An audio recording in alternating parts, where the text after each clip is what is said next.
Río Escondido, Emilio Fernández, 1947. La película se desarrolla en el contexto de México con el nuevo gobierno de Miguel Alemán, quien tiene la idea de lograr la abnegación mediante el desinterés de un grupo de mexicanos, médicos y profesores, docentes, de la regeneración del pueblo a través de la educación expuesta pues en la misiva a Rosaura Salazar, profesora de Río Escondido.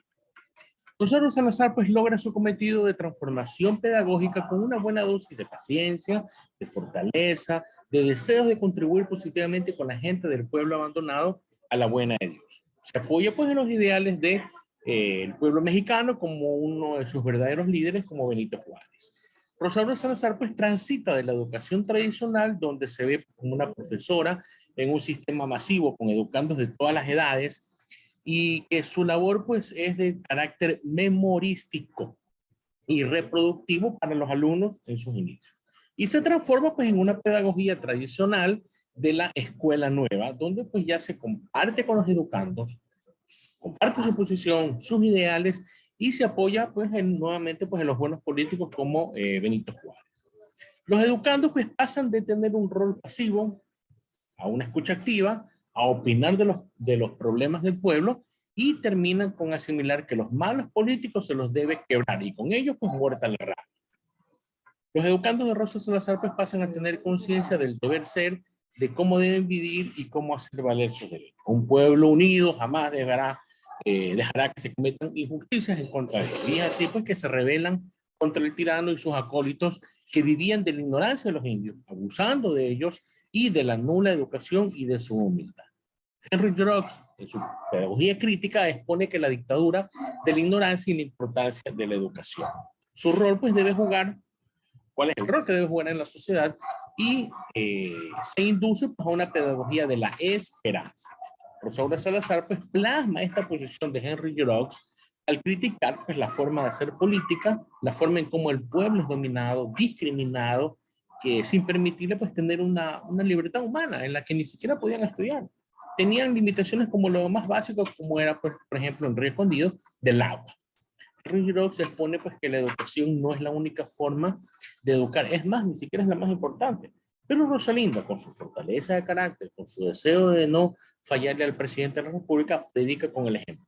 Induce, motiva al pueblo, al sacerdote, al médico, a los alumnos mismos que comienzan a incursionar en lo que se denomina como pedagogía crítica o pensamiento crítico. Ahora bien, esta pedagogía crítica se establece formas en cómo la componen, cómo se componen, entre ellas pues, el carácter proactivo del acto de educar, ¿verdad? Por ejemplo, la refutación de lo conocido como aquella verdad absoluta. Y en la película se observa precisamente la transformación de la educación de una realidad social en la que el pueblo tenga fe en ellos mismos y que se merecen pues buenos políticos.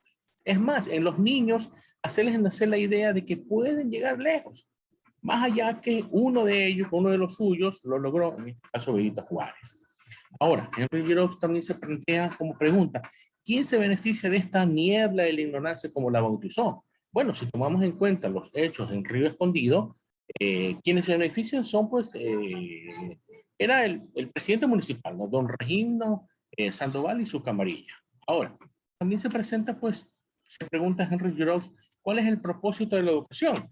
Y de una u otra manera, Rosaura Salazar pues lo responde con sus actos, con sus logros. Por ejemplo, el transmitir confianza, el revelar las injusticias, el hacer conciencia en el pueblo, crear la conciencia de su propia realidad y cómo la pueden cambiar. Principalmente, pues, el hecho de reforzar el sentido de la solidaridad, como se ve en la película. Ahora, ¿cómo se dan estos procesos de transformación crítica en la práctica? Pues en mi práctica, bueno, primero pues creando conciencia del deber ser. Segundo, propiciando una discusión, una pedagogía autogestionaria.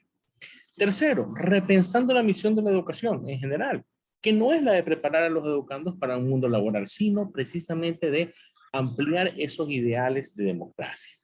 Con planes educativos, obviamente, siguiendo los postulados de la nueva escuela, que es una transición de la pedagogía tradicional.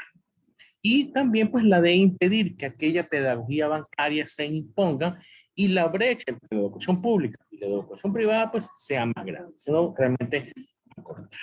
Muchas gracias por la participación.